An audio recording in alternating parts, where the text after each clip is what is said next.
पहले साईं बाबा का क्रेज चला था, तारीफ तेरी निकली है दिल से, आई है लोगों पे बन के कवाली।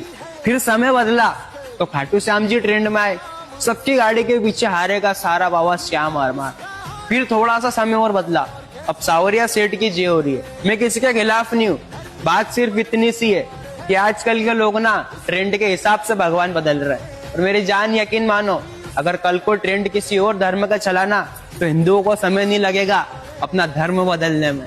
जानिए एक बात बोलूं, दिल की बुरा मान जाओगे, अगर मंदिरों में सेल्फी लेना बंद होना तो तुम लोग मंदिर में भी जाना बंद कर दोगे। तो दिखावे की भक्ति छोड़ दो, जिसका ट्रेंड आ रहे हो उसके पीछे भाग रहे हो। भगवान को इससे बुरे नहीं, भगवान सब एक ही है, लेकिन तुम्हारी सोच गलत हो चुकी है।